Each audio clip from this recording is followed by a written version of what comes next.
दोस्तों, स्वागत है आज के इस खास फाइनेंशियल ब्लूप्रिंट एक्सप्लेनर में। अगर कोई young professional, CA student, accountant या पर्सनल फाइनेंस की दुनिया में कदम रख रहा है तो ये सेशन बिल्कुल मिस नहीं करना चाहिए। देखिए, वेल्थ क्रिएशन ना कोई हवा में तीर मारने या रैंडम टिप्स फॉलो करने का गेम नहीं है। असल में ये एक सिस्टमैटिक ग्राउंड अप ब्लूप्रिंट है जिसे अगर एक बार सही से सेट कर लिया जाए तो पूरी फाइनेंशियल लाइफ बदल सकती है। तो बिना वक्त बर्बाद किए सीधा एजेंडा पर आते हैं। आज हम इन 5 पिलर्स को डिकोड करेंगे। पहला, बहस छोड़कर एक्शन लेना। दूसरा, क्रेडिट स्कोर को मास्टर करना। तीसरा, अपने वेल्थ सिस्टम को पूरी तरह ऑटोमेट करना। चौथा, टैक्स सेविंग के लिए ईएलएसएस, पीपीएफ और एनपीएस का सही इस्तेमाल। और पांचवा, index funds versus active funds का असली सच। चलिए सबसे पहले पिलर से शुरुआत करते हैं। Section 1, stop debating, start acting. Personal finance expert Ramit Sethi का ये कोट बहुत ही सटीक है। हम लोग ना अक्सर छोटी छोटी और गैर जरूरी बातों पर घंटों बहस करते रहते हैं। जैसे फिटनेस की दुनिया में लोग कीटो और पेलियो डाइट पर लड़ते हैं, बिल्कुल वैसे ही फाइनेंस में हॉट स्टॉक्स, इंटरेस्ट रेट्स और दुनिया भर के जियोपॉलिटिकल रिस्क पर डिबेट होती है। जबकि सिंपल सी सच्चाई ये है कि बेसिक रूल्स को अपनाकर एक्शन लेना ही असली जीत है।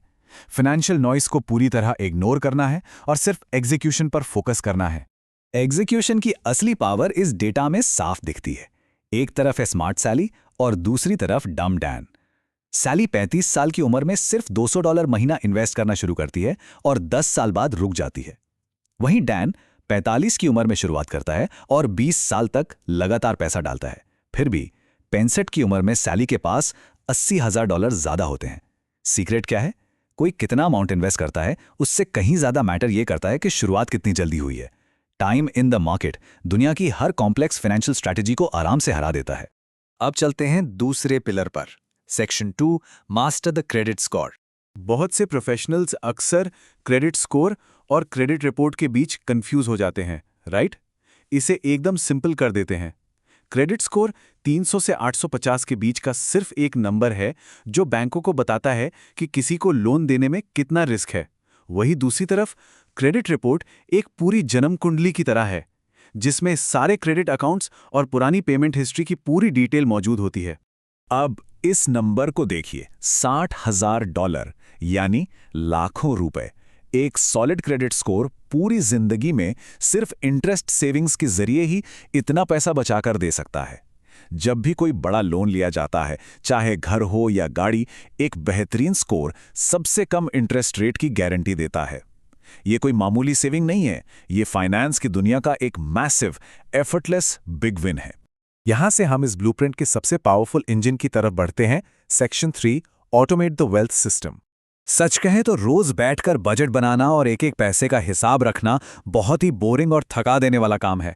इसीलिए द कॉन्शियस स्पेंडिंग प्लान एक लाइफ सेवर है। ये पुराने तरीके की पेनी पिंचिंग का एक बहुत ही मॉडर्न और स्ट्रेस फ्री ऑल्टरनेटिव है। इसका रूल सिंपल है, जो चीजें पसंद हैं उन पर खुलकर खर्च किया जाए, बस बाकी गैर जरूरी चीजों में बेरहमी से कटौती कर दी जाए। ये सिस्टम काम कैसे करता है? दरअसल हमें अपने पेचेक को ऑटोमेशन के जरिए 4 अलग अलग बकेट्स में डिवाइड करना है।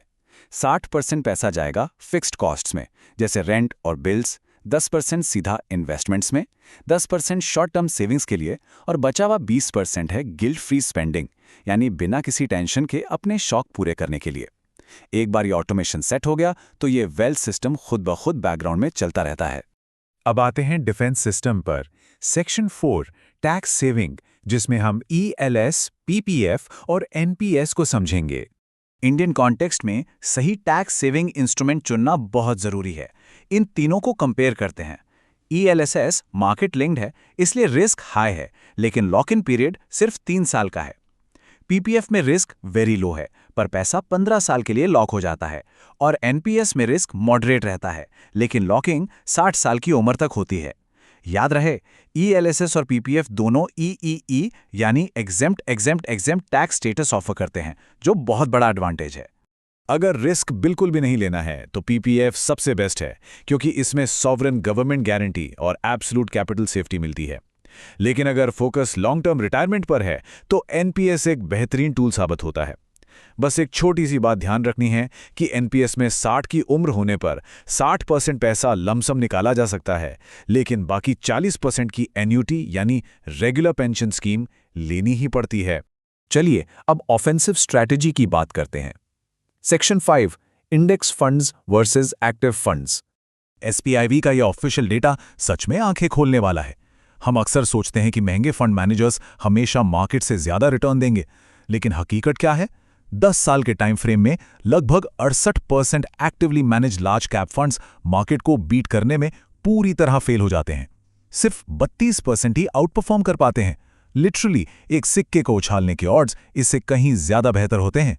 मार्केट को बीट करने का सीधा सा मतलब है निफ्टी 50 टोटल रिटर्न इंडेक्स यानी टीआरआई को बीट करना।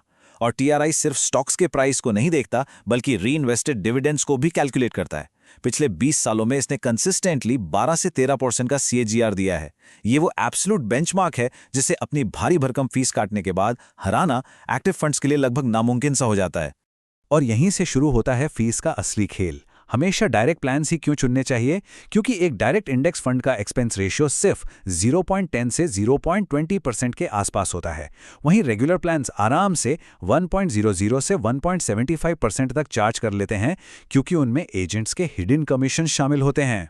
अब ये छोटा सा परसेंटेज लंबे समय में कितना बड़ा डैमेज करता है वो देखते हैं। 4,10,000 रुपए। जी हाँ, अगर हर महीने सिर्फ 5,000 रुपए की एसआईपी की जाए तो 15 साल बाद एक लो कॉस्ट इंडेक्स फंड और एक हाई कॉस्ट एक्टिव फंड के रिटर्न्स के बीच का गैप 4 लाख रुपए से भी ज्यादा का हो सकता है। यह पैसा सिर्फ और सिर्फ ज्यादा एक्सपेंस रेशियो के नाम पे कट जाता है। इसीलिए ऑटोमेशन और लो कॉस्ट इंडेक्स फंड्स का जो कॉम्बिनेशन है ना, वो वेल्थ क्रिएशन का सबसे बड़ा हथियार है। तो इस ब्लूप्रिंट को समझने के बाद सबसे बड़ा सवाल यही बचता है, क्या हमारा मनी सिस्टम हमारे सोते वक्त भी काम कर रहा है? अमीर बनने का असली राज रोज सुबह उठकर मार्केट चेक करना या फाइनेंशियल न्यूज़ पर डिबेट करना नहीं है। राज है एक ऐसी automated math driven financial machine तैयार करना जो शांति से बैकग्राउंड में अपना काम करती रहे। उम्मीद है इस एक्सप्लेनर से वेल्थ मैनेजमेंट को लेकर एक सॉलिड क्लैरिटी मिली होगी। आज के इस सेशन का आपका बिगेस्ट टेकअवे क्या रहा, नीचे कमेंट करके जरूर बताइएगा।